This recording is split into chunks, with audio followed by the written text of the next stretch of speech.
नमस्कार। मैं माला सिन्हा आज आप लोगों के समक्ष अपनी 2 कविताएं लेकर प्रस्तुत हुई हूँ जो ऋतुओं पर आधारित है।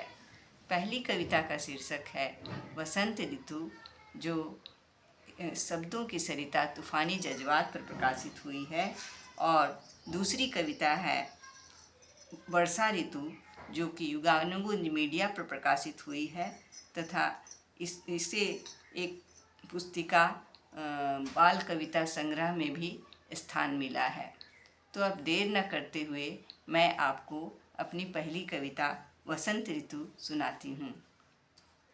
मौसम ने ली है अंगड़ाई, आ गया है ऋतुराज बसंत। अंबर धरती लगे सुहाने, मन प्राणों पर छाई नई उमंग। झूमने लगी फूलों की डालियाँ, चलने लगी पूर्वा बयार। मन वीणा के तार बज उठे, सजने लगी गली गुलजार। भंवरे मंडराते हैं कलियों पर, कोयल की कूक लगती है प्यारी। प्रकृति ने किया नूतन श्रृंगार, हर्षित हो रहे सब नर नारी। तो ये थी मेरी कविता जो बसंत ऋतु पर थी। अब वर्षा ऋतु पर आधारित ये कविता सुनिए जो बाल कविता संग्रह धूम धड़ाका में छपी है। तो ये बच्चों के लिए मैंने लिखी है। ठीक है। वर्षा ऋतु। उमड़ घुमड़ कर बरसे बादल, वर्षा आई, धरती ने श्रृंगार किया, चारों ओर हरियाली छाई। पेड़ पौधों में नव जीवन का संचार हुआ, मुरझाए पुष्प सब खिलने लगे, घर की बगिया गुलजार हुई। इंद्रधनुषी रंग बिखरने लगे, रिमझिम वर्षा के सौंदर्य मध्य मयूरों ने अपने पंख फैलाए। अद्भुत नृत्य की छटा देख जनमानस के मन हर्षाए।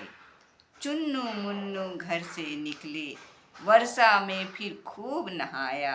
आंगन के जल पोखर में अपनी नौका को तैराया।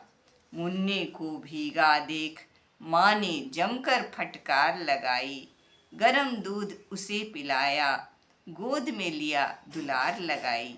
वर्षा रानी बहुत सुहानी, हम बच्चों को यह भाती है। चिलचिलाती धूप से राहत देती, रातों को मीठी नींद सुलाती है। अधिक वर्षा हो जाने पर जब स्कूल में छुट्टी हो जाती है, हम घर में रहते उधम मचाते, तब मम्मी को यह नहीं सुहाती है। तो ये थी मेरी दोनों रचनाएं। आपने इसे ध्यानपूर्वक सुना, इसके लिए बहुत बहुत धन्यवाद। यदि आपको ये कविताएं अच्छी लगी हों तो आप कृपया इसे लाइक, कमेंट और शेयर कर दें, और इसके साथ सब्सक्राइब भी कर दें। इन ऋतुओं में आप अपना तथा आप अपने परिवारजनों का विशेष ख्याल रखें। फिर एक नई रचना के साथ मैं आपसे रूबरू होती हूँ। नमस्कार। धन्यवाद।